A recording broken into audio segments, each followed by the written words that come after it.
Khadar sir to start his lecture on total quality management for 5th semester students. Sir, Khadar sir, start. Thank you, sir.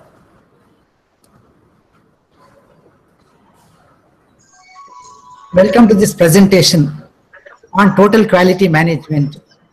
This is unit in industrial management course of 5th semester mechanical and elite branches.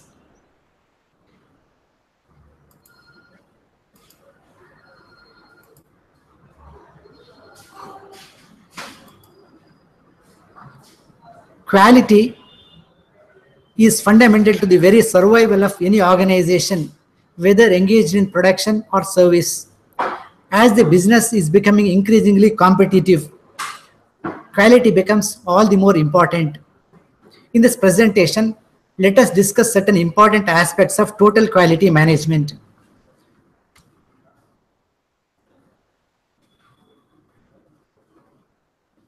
Let's have a quick overview of today's presentation. Initially, we will discuss about the meaning and scope of quality. Then we will relate quality to cost with the help of a chart. We will then move on to the idea of quality control. We can then expand it to include total quality management. And finally, we will discuss the different tools of total quality management. To be specific, we will discuss flow charts, control charts, and then move on to histogram and Pareto charts. And finally, we will discuss cause-effect diagrams. Of course, in between, we will play some mini quizzes. The definition of quality should be wide enough to include all products.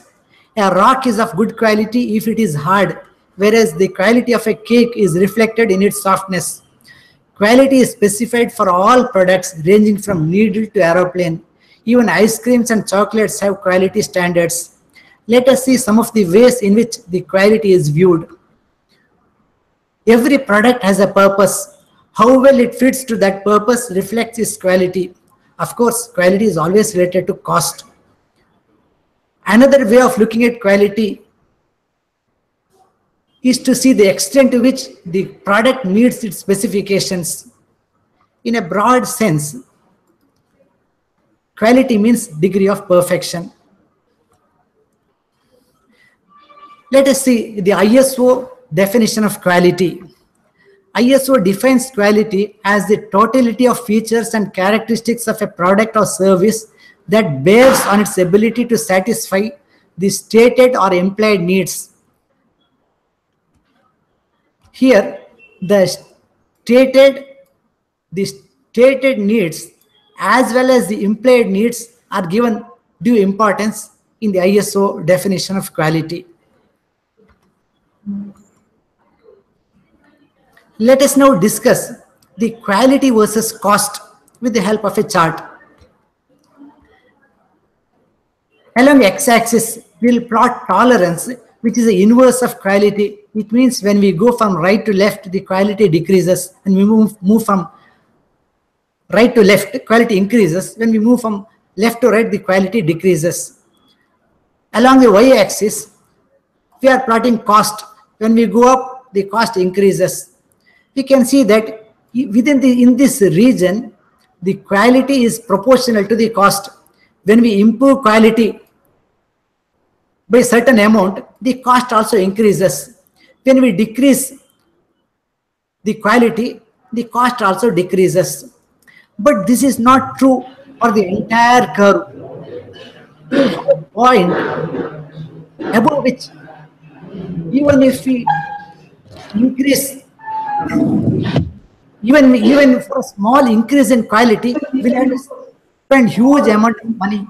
That means the cost increases disproportionately with quality. On the other hand, we'll have another point where the quality beyond this point does not save any money. Even if we decrease quality to a large extent, there is no substantial saving in this money. That means there is not much of a point in going beyond this point. The small increase in quality will incur huge cost, and there is no point in going beyond this level because a small decrease in, because even a significant increase in quality will not save much of a money. So this is the region where we have to focus on quality. We will have a self-test. The ISO definition of quality focuses on, I'll give 4 answers: specifications, customer needs, degree of perfection, fitness for the purpose. I'll give 10 seconds. Yes, the right answer is the customer needs. We'll have another test. If you plot a graph of quality versus cost, the nature of graph is always linear variation for all ranges of values, non-linear but completely uniform variation, non-linear and proportional variation in certain range. None of the above. You can take 10 seconds to answer that. Yes, the answer is the third one, non-linear and proportional variation in a certain range only.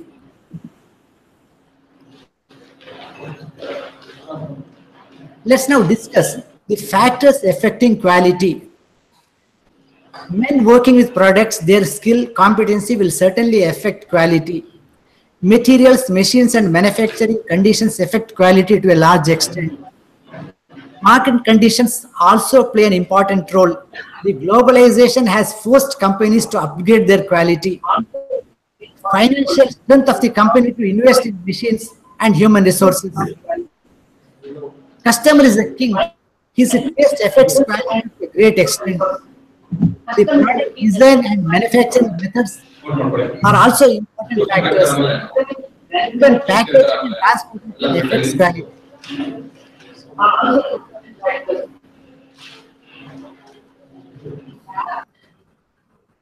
So far, we have defined quality and discussed the factors affecting quality.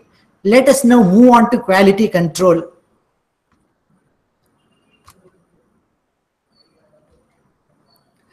Quality control is a management technique which ensures that only products of uniformly acceptable quality are produced. Let us now discuss some of the objectives of quality control. The first and foremost objective is to set up quality standards which is acceptable to the customers and at the same time economical to achieve and maintain. Another objective of quality control is to locate and identify process faults to control the defectives, waste, and scrap.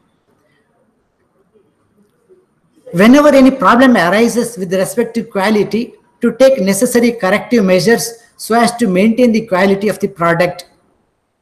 To ensure that poor quality products do not reach the customer. In fact, this is the crux of inspection. We need to remember that quality is a dynamic concept.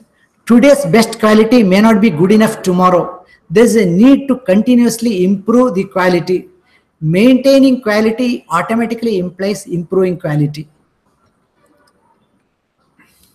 Let us now have a quick look at the advantages of a good quality control system. Obviously, a good quality control improves quality, which in terms will increase the demand for the product in the market. It achieves uniformity in quality.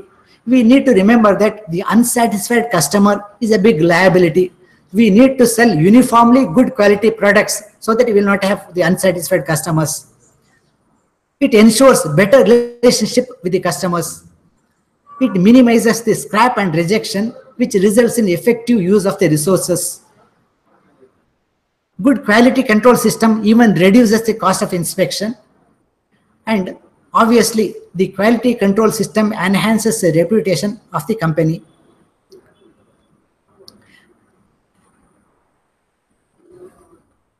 Let us now look at quality from a broader perspective. This is where the total quality management, properly known as TQM, comes into picture. The first question is, what is TQM? We can define TQM as a comprehensive organization-wide effort to improve the quality of the product and services applicable to all organizations. Let us now discuss some of the important aspects of total quality management. Total quality management is a concept where the quality has got a much wider meaning. Every person and every department is involved in the quality process, right from the watchman to general manager is part of the quality management process. Not just the process, not just the manufacturing, all the related processes like cleaning, punctuality, orderliness, customer service are part of TQM. And the quality TQM does not say about maintaining quality, it talks about continuous improvement in the quality. Now let us discuss the broad aims of quality control, total quality management. The primary aim is to meet the customer requirements, 100% elimination of the defective products, zero defect tolerance is the aim of total quality management. Quality involves cost. Every company tries to achieve a balanced compromise between quality and cost.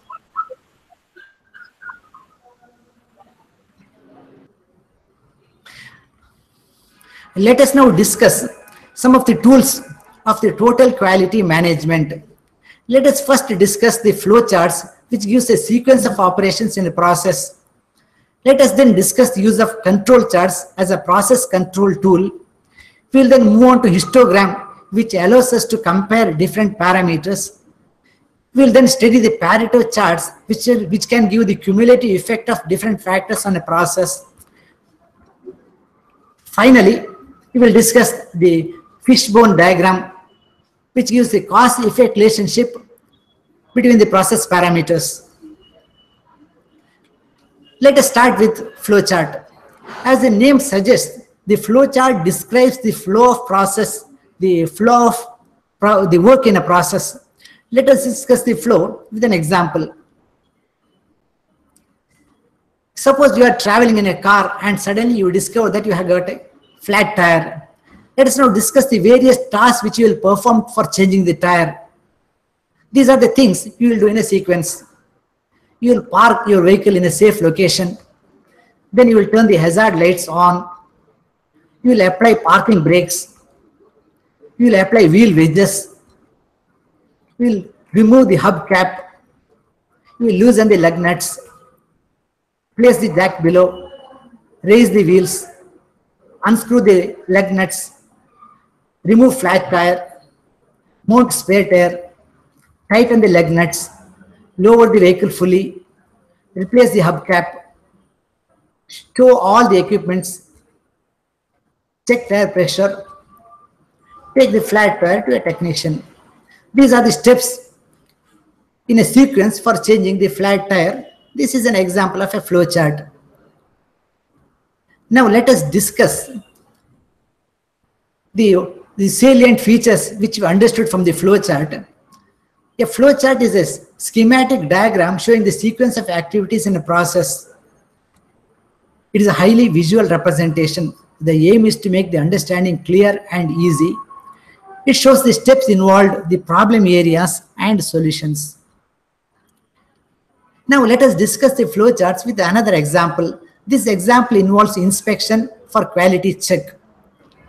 Say we have to produce a plastic component of a definite shape and size. Let us see the steps involved. You will cut the plastic to size.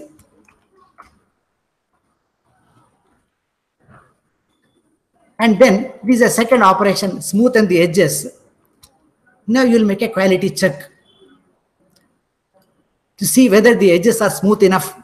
It may be yes or no. If it is no, it fails the quality check and we have to re-perform this operation. And if the quality is okay, we can pass it on to the operation that is set up in wise. And after that, we line up the cutting tools. Again, we will go for one more quality check. If the tools are properly lined up, it will go to the next process. Otherwise, we have to send it back for the tool setting process. Once the tools are properly set, we'll start machining. And after machining, we'll do the final check. After this check, if it passes the check, it is given to the customers. If it fails, we have to see what the further process can be done. It is sent to a recycle bin, and whatever corrective action is possible has to be taken. This is another example of a flow chart which involves the both operations as well as the quality. So from the discussion, we can understand that flow chart is a pictorial representation of the steps, and it can identify the path of a product or service. It shows the sequence of activities. It shows input for each operation. It shows output from each operation. Coming to the advantages of the flow chart, it provides a common understanding between all the people who are involved in the production or service. It identifies the problem areas and complexities. In fact, the inspections are performed after each complex operation. It serves as a training tool. It is also a basis for documenting our activities. It helps to locate where the additional data is required for further investigation.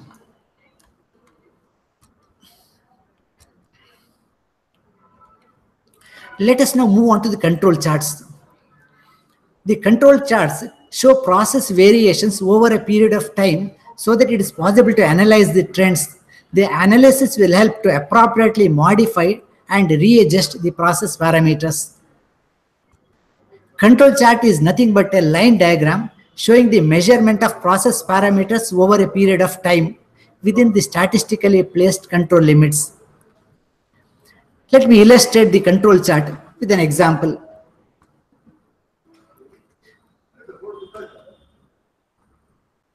First, we will draw a center line. We will take the average value from the previous shifts over a period of time, and that average line will act as a center line. Along with the average, we will also calculate the standard deviations.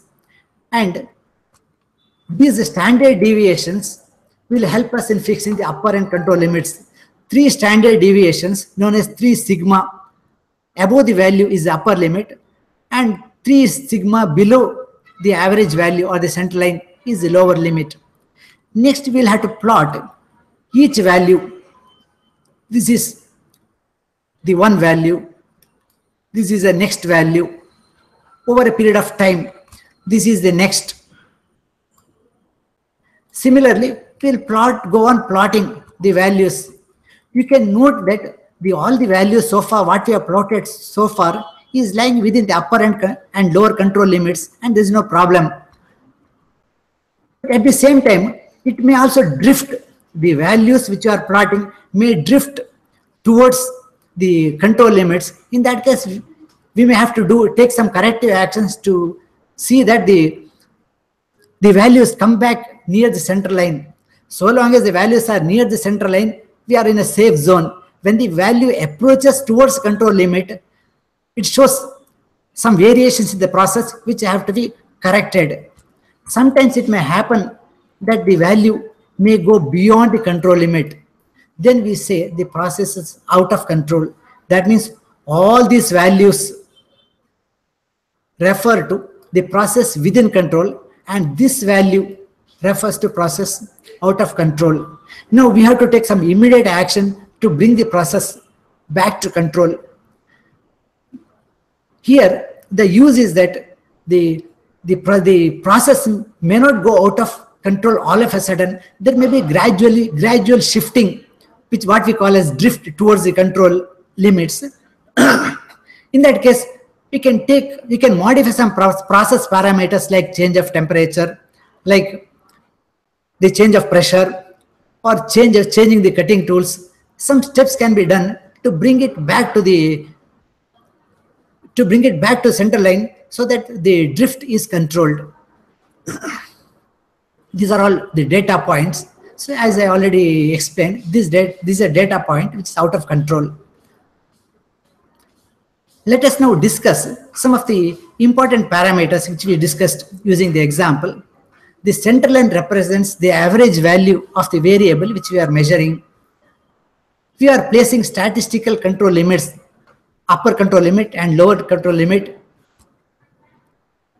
and the process is in control as long as the values lie within the control limits. Sometimes the values may go beyond the control limits. It may call for corrective action so that the process comes back within control. Coming to the advantages of the control chart, it gives variation over a period of time. So it is an ideal tool for monitoring the process over a long period of time. By analyzing the trends, we can find out the causes for deviations. There may be some common causes, there may be some special causes. It helps to predict the future performance by monitoring and analyzing the previous values. It helps to improve the process consistently over a period of time, and it acts as a common language in which everybody understands the flow of the process, how the process is proceeding. Let's now move on to histograms. Histogram is a tool for summarizing and analyzing a large number of measured values. We can use histogram to analyze any measured value, say dimensions of a workpiece, time taken for a job by different persons, or any such parameter. Let us study histogram with an example. Say we are measuring the dimensions of a product. There are a large number of products. So all these, the values are recorded: 10, 10.02, 10.5, 10, 11.11, 11.4. There can be thousands of such values. There is no limit. Any number of the values can be measured and noted. Next step is to convert these values into what is called as a frequency distribution diagram. For frequency distribution diagram, we have to select the class interval. For the first class, I will measure the values which lie between 10.00 and 10.19. Its central value is 10.1, and only one value falls within this range. The next range is 10.2 to 10.39. Its central value is 10.3. We have got 6 values within that range. Next range what we have taken is 10.4 to 10.59, and its central value midpoint is 10.5. There are 12 pieces within that range. We have taken another range 10.6 to 10.79. This is the central value, 8 pieces. The next range is 10.8 to 10.99. 10.9 is the midpoint. There are 6 the measured values falling within that range. And finally the last is 10.11. 11.00 to 11.19. The midpoint is 11.1. 3 values. What we have to note here is that the range includes the lowest value as well as highest measured value. This was the lowest value in our measured range. This is the highest value in our measured range. Now we have made the frequency distribution diagram. Using this frequency distribution diagram, let us now draw the histogram. For drawing the histogram, along the x-axis, I will plot the class interval. One class interval. This is the next class interval. So all the class intervals are plotted along the x-axis, and along the y-axis I am plotting the frequencies. That means how many cases are lying within that interval. We will plot the first one.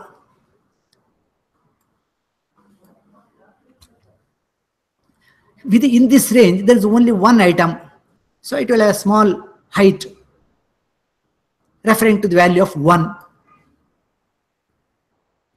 Next we will plot the second frequency, 6. This 6 refers to.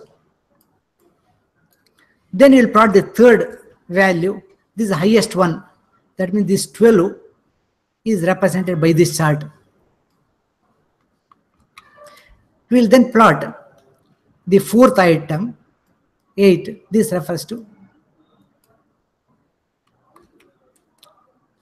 Fifth interval. This is the interval which I have plotted here. This is a frequency which I have plotted. And finally, the last one has got the 3. It has got here. So what we can understand from here is that this refers to this value. This is a second one. This is a third one. This is a fourth, fifth. So we have to first have all the measured values, then convert these measured values into frequency distribution diagram, then use the frequency distribution diagram to draw the histogram.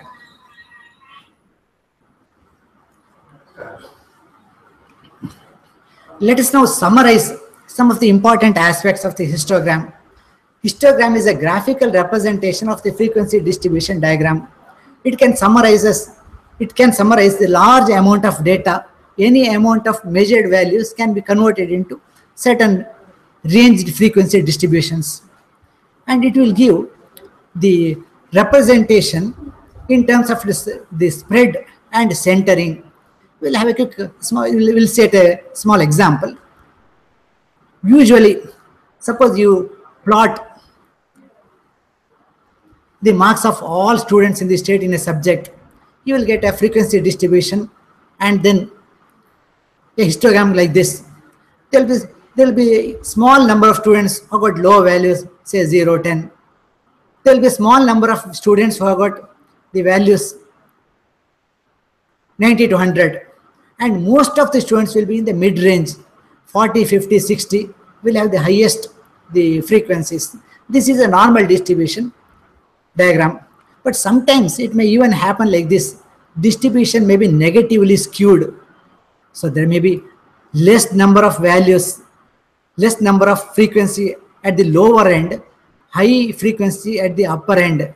So this may indicate that either the test was too easy, Abdul. or the question paper, students already had the question paper in advance, because most of the students are scoring the higher towards the higher end. This shows some problem with the distribution. Similarly, it may also happen that there may be large frequencies at the lower end, small frequencies at the higher end. This may happen if the question paper is too tough or the questions from out of the syllabus. So this frequency distribution, the spread of the distribution will also show certain the problems in the frequency distribution, the curve. Coming to the advantages of the frequency distribution and histogram helps us to analyze large amount of data in a tabular form and then a histogram. It shows the relative frequency of occurrences. We can compare the values using a histogram.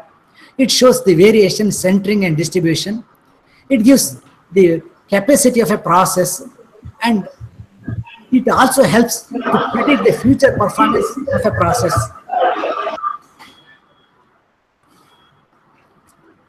Let us now move on to Pareto chart. Pareto chart is a combination of the bar chart and a line chart. Let us understand the Pareto chart with an example. Suppose a transportation company has received a total of 68 complaints regarding the delivery problems. First, we have to convert these problems into certain the ranges. After that, the problems, 24 problems relate to the late deliveries. say 18 problems, 18 complaints relate to the wrong products being delivered. 12 complaints are with respect to missing parts. 8 complaints are with respect to the damaged container. Say 4 problems are with respect to the product being delivered at the wrong address. And 2 complaints are with respect to the product delivered, not delivered at all. Total we have got 68 complaints. So we have collected all the complaints and we have converted it into different categories. Now let us draw the Pareto diagram. In the Pareto chart, along the x-axis, I will plot all these cases. So all these are shown along the x-axis. Along the y-axis, I will plot the frequency of occurrence of all these cases. Now let us see how do we proceed with the Pareto chart. First, the first problem, that is late delivery, is 24 out of 68. I will plot it here. Then I will calculate the percentage. 24 by 68 comes to 38%. That means this problem alone is causing to the 38% of the complaints. Now we'll go to the second, is the wrong products. That means wrong products are delivered 18 times.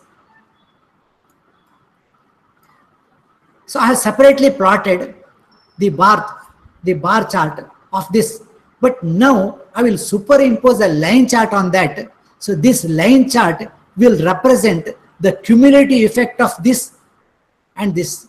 So 24 plus 18 comes to 42. 42 by 68 comes to 61%. These two together constitute 61% of the problem. It means if we solve these two problems alone, we can eliminate 61% of the complaints. Next, let's add the third one. So this refers to the third 12 complaints. Now this 78% is the cumulative effect of all three. That means 28 plus 18, 42 plus 12, 54. 54 by 68, that is 78% of the cases. So we can easily understand that if we address these three problems, if we can solve these three problems, we can solve 78% of the problems. The next is damaged container. That is 8 cases. These 4 together contributes to 91% of the complaints. That means even if I ignore other 2 problems and concentrate on these 4 problems alone, I can solve 98% of the complaints. This is the 5th one, wrong address and not delivered. If you add all these things together, if you add everything together, you get 100% of the cases, the 68 cases. What you can notice here is that the bar diagram gives the individual cases and this line chart gives the cumulative. These together 61, these 3 together 78. That means the cumulative effect of different cases is given by the line diagram. Another important thing to note is that we have to arrange the bar in decreasing the frequencies. The highest is placed first. The next highest is placed second. That means we have to compulsorily place the cases in decreasing the order of their frequency in a Pareto chart. Let us discuss some of the important things which you already seen using the example. The Pareto chart is a combination of both the line chart and bar chart. Individual values are represented by the bar chart in the decreasing order. Cumulative values are represented by the line chart. This is also known as a Pareto distribution diagram. It gives the individual values as well as the cumulative effect of the combination of certain parameters on a process.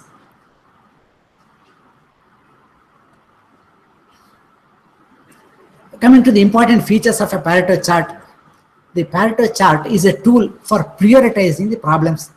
It gives an idea about where we have to concentrate our effort for getting the maximum results. It is on an 80-20 rule.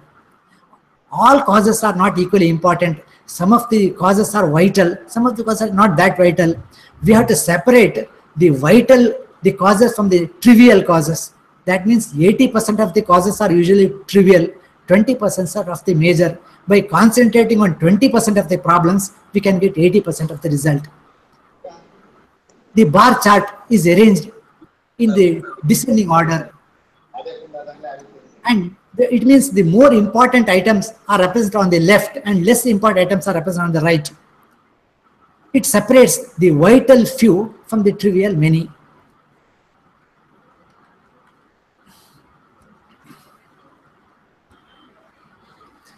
The use of Pareto chart is to break down the problem into smaller pieces. We cannot take everything at a time. We can distribute, we can break down the problem into component areas, and we can see where to put our concentration at the first stage. It helps us to identify the most significant factors leading to a problem, and it shows where to focus our efforts. By doing all those things, we can make better utilization of the limited resources. Coming to the advantages of the Pareto diagram, it shows us where to focus our effort, where there is the greatest scope for improvement. Certain critical causes are addressed first, and non-critical causes can be addressed later. It prevents some shifting of the problem. Sometimes the problem may be something else. We may be trying some other solution. Now it clearly shows us what is the problem and where we have to concentrate our effort. And it will help us to measure the impact of improvement. If I address one issue, what is going to be the impact? If I address two issues together, what is going to be the impact? If I address three issues together, what is going to be the impact? That means the cumulative impact is given by the line diagram. And it shows the relative importance of the aspects of a problem in a visual format. Obviously, it is a visual, highly visual. Both the bar chart as well as the line chart are almost self-explanatory. Now let's move on to discuss the cause-effect diagram. It is also known as the fishbone diagram or Ishikawa diagram. In a cause-effect diagram, first we list the effect. Suppose late deliveries is the effect. The company wants to address the problem of late deliveries. Now we have to identify all the causes and sub-causes that may lead to late deliveries. One of the causes may be related to machinery and equipment. With respect to the machinery, we may not be having enough trucks to transport. There may be enough truck, but that may not be sufficient for the peak periods because some of the seasons are busy seasons, some of our slack seasons. For a busy period, for a peak season, we may not be having sufficient trucks. And maybe we may be having the trucks, but those trucks may be unreliable. There may be frequent breakdowns of the trucks. These are the causes related to machinery equipment for deliveries. Now the methods. Sometimes the problem may not be with the machines, it may be with methods. We may have a poor dispatching system. Sometimes the dispatching may be good, but that may not be good for the large orders. People may not be knowing how to handle the large orders. Lack of training may be a cause for people's inefficiency in handling the large orders. Sometimes the cause may be with respect to the manpower. We may be having drivers, there may be absenteeism, they may not be showing up regularly. Sometimes the driver may be there, they may be get lost during delivery. They may be get lost because the wrong address. The company might have given an address that may be outdated, and that may be a database error. the outdated address, maybe because of the failure to update the database of the customers. Sometimes the problem may be with respect to the material. The product, the company may run out of the product. If the insufficient products are there, obviously there's going to be late deliveries. That may be the result of the poor planning. That again may be the result of lack of training. Now, we have listed a number of causes and sub-causes. This is one cause. These are all the sub-causes. This is another cause, the sub-causes, another cause, sub-causes, another cause, sub-causes. Now, all these causes may not be leading to the delivery. Now, the company has to analyze what are the major causes which are contributing to this delivery. So, we have to concentrate the causes which is most critical, which is contributing to the late deliveries. The cause-effect diagram is a pictorial representation of all the possible causes contributing to a particular problem. It is also known as the fishbone or Ishikawa diagrams, the alternative names. Let us come to the advantages of a cause-effect diagram. It illustrates all the causes as well as the sub-causes. In addition, it gives relationship between the causes and the sub-causes. This diagram will help us to find out the most basic cause which is leading to the problem, so that we can prioritize our efforts. We can concentrate all our time, energy and money on the most important causes leading to a problem. Now let's have a quick quiz. The first one, I will show the question. I'll give you 15 seconds to answer the question. Here is a question. If you want to study the cumulative effect of different parameters affecting quality, which tool will you use? I have listed all the 5 tools which we have discussed: the flow chart, control diagram, histogram, Pareto chart, cause effect diagram. I'm sure you have decided your answer. Let us check the answer.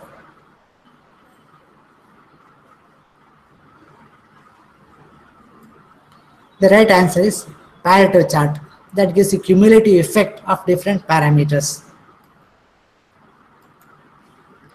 We'll come to the second quiz. I hope you are ready. This is your question. If you want to illustrate the sequence of operations and inspection in a process, which tool will you use? You have to pick one from these 5: flow chart, control chart, histogram, Pareto chart, cause effect diagram.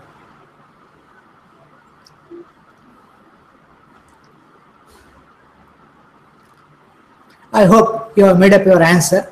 Let us check. The answer is flowchart. Let's now move on to the third quiz. Ready? Here is a question. Fishbone diagram is another name given to which of the following tools? Flowchart, control charts, histogram, Pareto chart, cause effect diagram. It's a comparatively easy one. I think you have decided quickly. The answer is cause effect diagram.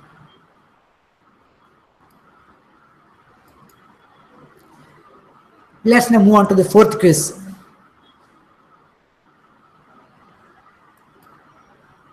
Ready?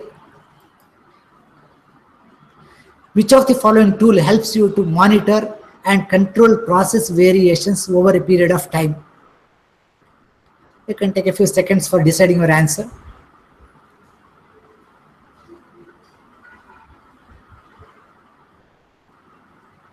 Let's now check the answer. Answer is control chart. We will come to the last question.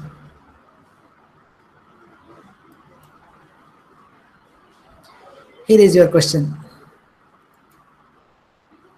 Which of the following tool makes use of frequency distribution diagram to compare large number of values? The critical word is compare.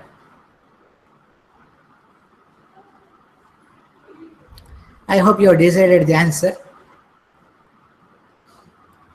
The answer is histogram.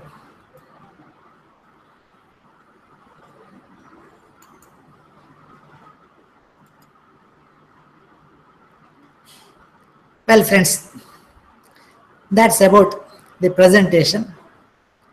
Any questions are welcome.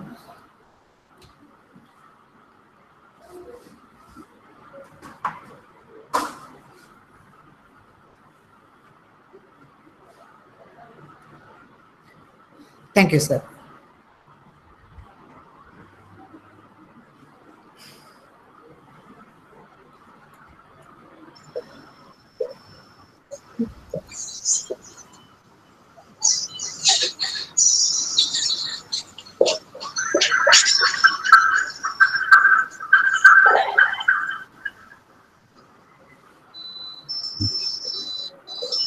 Khadar sir, thank you very much. Thank you, sir. Okay, now this is a feedback session. We are going to connect as one institution after the another. If there is any queries or questions from the students, they may ask you, sir. You have to respond to the queries of the questions. Welcome, First sir. of all, I would like to connect Lingsur Polytechnic. I request all other polytechnic to mute their mic. Lingsur, please unmute your mic. Lingsur. And your students may ask questions if there is any doubt to Khadar sir. Lingsur. Yes, sir. Yes, sir. Yes, sir. Please ask. Sir, Yes, ಸ್ವಲ್ಪ ನೀವು mic ಸಮೀಪ ಬಂದು ಮಾತಾಡಿ. ಮೈಕ್ಗೆ ಸಮೀಪ ಬಂದು ಮಾತಾಡಿ. ಲಿಂಗಸ್ಗೌರ್.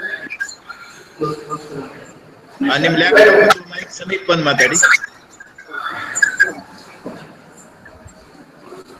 Sir, video call improve ಆಗಬೇಕಾಗಿತ್ತು sir. ಏನ್ ಹೇಳಿ? ವಿಡಿಯೋ ಇಂಪ್ರೂವ್ ಆಗಬೇಕಾಗಿತ್ತು ಸರ್. ಇಂಪ್ರೂವ್ ಆಗಬೇಕಾಗಿದೆ. ಹಾ ಸರ್. ಅಂದ್ರೆ ವಾಯ್ಸ್ ಕ್ಲಿಯರ್ ಆಗಿ ಕೇಳಿಸ್ತಾ ಇಲ್ವಾ? ಇಲ್ಲ sir, I am not able to properly.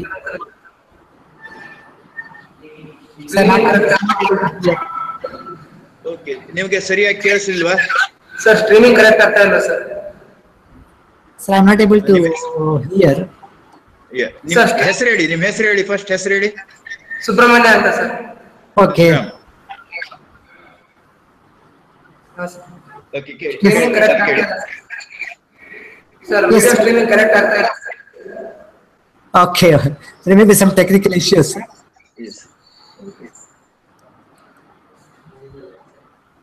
ನೀವು ತುಂಬಾ ಲೇಟ್ ಆಗಿ ಲಿಂಗಸ್ಗೂರ್ ತುಂಬಾ ಲೇಟ್ ಆಗಿ ಕನೆಕ್ಟ್ ಆದ್ರಲ್ಲ, ನಿಮ್ಮಿಂದ ಆಲ್ಮೋಸ್ಟ್ ಮುಗಿಬೇಕಾಗಿದ್ರೆ ನೀವು ಪ್ರೋಗ್ರಾಮ್ ಮುಗಿಯೋ ಹೊತ್ತಿಗೆ ನೀವು ಕನೆಕ್ಟ್ ಆಗಿದ್ದೀರಿ ಅಲ್ಲ. ಸ್ವಲ್ಪ ಟ್ಯೂನ್ ಮಾಡ್ಕೋಬೇಕು. ನಿಮ್ಮಲ್ಲಿ ಇದು ಇಂಟರ್ನೆಟ್ ಪ್ರಾಬ್ಲಮ್ ಮತ್ತು ಸ್ವಲ್ಪ ಕನೆಕ್ಟಿವಿಟಿ ಪ್ರಾಬ್ಲಮ್ ಇದೆ. ಫಸ್ಟ್ ಅದನ್ನ ಟ್ಯೂನ್ ಮಾಡ್ಕೋಬೇಕು. ಅದನ್ನ ನೀವು ಬಹಳ ಲೇಟ್ ಆಗಿ ಜಾಯ್ನ್ ಆಗಿದ್ದೀರಿ. ಸೊ ಅದೇನಿದೆ ನೋಡ್ತೇವೆ, ನಾವು ಸಾರ್ಟ್ ಔಟ್ ಮಾಡ್ತೇವೆ. ಸಬ್ಜೆಕ್ಟ್ ಸಂಬಂಧಪಟ್ಟ ಏನಾದ್ರೂ ಪ್ರಶ್ನೆ ಇದ್ರೆ ಕೇಳ್ಬೋದು. Thank you. Thank you. Okay, thank you. Now we would like to go to Koppal. ಈಗ ಲಿಂಗಸ್ಗೌರ್ ಪ್ಲೀಸ್ ನಿಮ್ಮ ಮೈಕ್ ಅನ್ನ ಮ್ಯೂಟ್ ಮಾಡಿ. ಲಿಂಗಸ್ಗೌರ್ ಮೈಕ್ ಅನ್ನ ನಿಮ್ಮದು ಮ್ಯೂಟ್ ಮಾಡಿ. Now I request Koppal to unmute the mic. Okay, Koppal ಪ್ರಶ್ನೆ ಕೇಳಿ. ಖಾದರ್ ಅವರು ಲೈನ್ ಅಲ್ಲಿ ಇದ್ದಾರೆ. Hello sir. Hello sir. Yes sir, please. How many tools and techniques you have taught us, sir, in the total quality management, sir? So many tools and techniques you taught us in total quality management, sir. So far.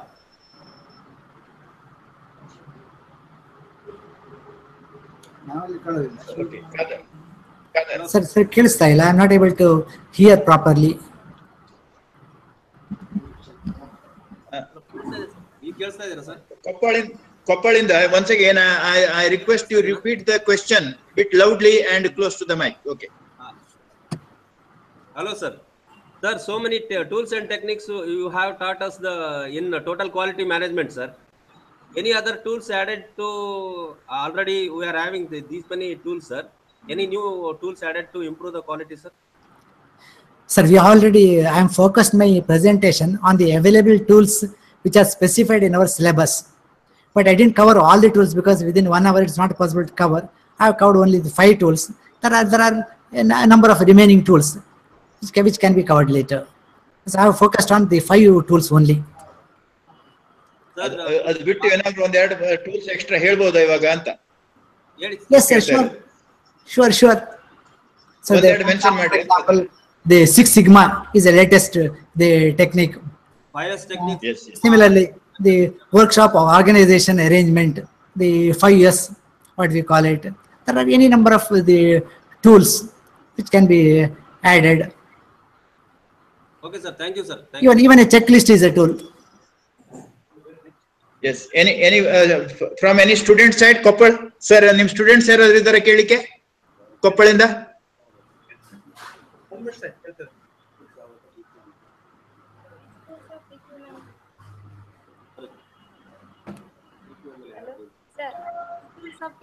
ಕೇಳಿ.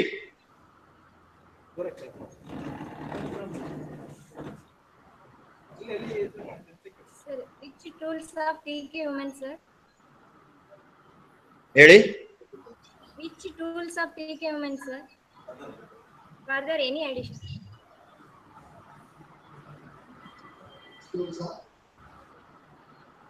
Khadar, got the point? Illa, sir. A little louder. Please repeat ಮಾಡಿ. Sir, which Question repeat madam. TK women, sir? Any addition? Which tools are? Which tools are? Repeat the question. ಅಲ್ಲ ನಿಮ್ಮ question ಅರ್ಧ ಕೇಳ್ತಾ ಇದೆ. Some mic problem is there, I think. ನಿಮ್ಮ question ಅರ್ಧ ಕೇಳ್ತಾ ಇದೆ. ಹೇಳಿ, ಮಾತಾಡಿ.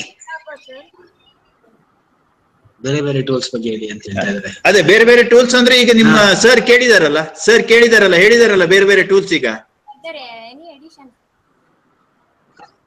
Any addition? Khadar sir.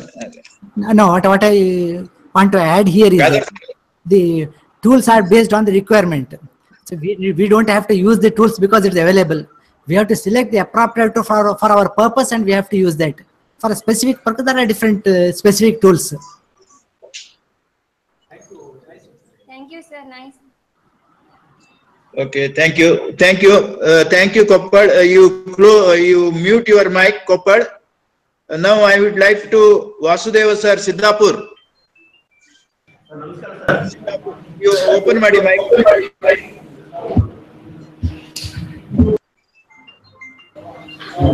Yes, sir. Hello, sir. Yes, sir. Sir, get to my voice. Sir, is it audible? Yes, sir. Yes, sir. Sir, this is Deputy Siddhapura, sir. Yes, sir. ಗೊತ್ತಾಯ್ತು ಹೇಳಿ sir. Sir, building ಅನ್ನು connect ಮಾಡಿದ್ವಿ sir, ಬಹಳ ತುಂಬಾ ಚೆನ್ನಾಗಿತ್ತು. It is totally very session. Abdul Khader sir ಅವರು ತುಂಬಾ ಚೆನ್ನಾಗಿ ಕೊಟ್ಟಿದ್ದಾರೆ. ಓಕೆ ಸರ್, ಇಲ್ಲಿ ನಮಗೆ ಇಂಟರ್ನೆಟ್ ಇದರಿಂದ ಸ್ವಲ್ಪ ಹಲೋ ಓಕೆ ಕೇಳಿಸ್ತಾ ಇದೆ ಹೇಳಿ ಸರ್. ಸ್ವಲ್ಪ ಡಿಸ್ಟರ್ಬೆನ್ಸ್ ನೋಡಕ್ ಆಗ್ತಾ ಇದೆ, ಬಟ್ ನಮ್ಮ ಹುಡುಗರು ನಮ್ಮ ಸ್ಟೂಡೆಂಟ್ಸ್ ಎಲ್ಲರೂ ತುಂಬಾನೇ ಎಂಜಾಯ್ ಮಾಡಿದ್ದಾರೆ. Okay And regarding the session, they are very happy, sir. They are saying that they don't have any doubts. Okay. Thank you. Thank you, sir. Thank you very much. Thank you. Congratulations, sir. Abdul Khadar, sir. Okay, thank you, sir. ಈಗ ನಾವು ಸಿದ್ದಾಪುರ್ ನಾವು mic mute ಮಾಡಿ. ಈಗ we would like to connect the KPT classroom because we shall connect now KPT classroom. Sir, whether KPT. Yes. KPT ಇಂದ ಈಗ ನಿಮ್ಮ Khader sir ಪಾಠ ಕೇಳಿದಿರಿ. ನಿಮಗೆ ಡೌಟ್ ಕೇಳಲಿಕ್ಕೆ ಇದ್ರೆ whether TKM is applicable for both the small and large scale industry. It is applicable equally to both the small scale as well as large industries. Okay, sir. Thank you for talk. ಮತ್ತೊಂದು ಪ್ರಶ್ನೆ ಕೇಳಿ. ಮಂಗಳೂರಿಂದ ಇನ್ನೊಂದು ಪ್ರಶ್ನೆ ಕೇಳಿ.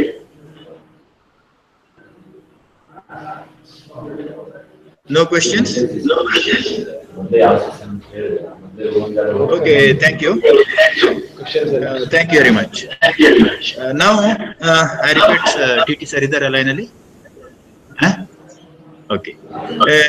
So now, thank all the participants and principals of the institutions for connecting to this video conferencing or online classroom. And on behalf of our directorate and our director, Shri Talwar, I thank Khadar sir for sparing his time as well as giving a very beautiful and effective lecture. Thank you all, and I request you all to log off. Thank you very much. Thank you, sir.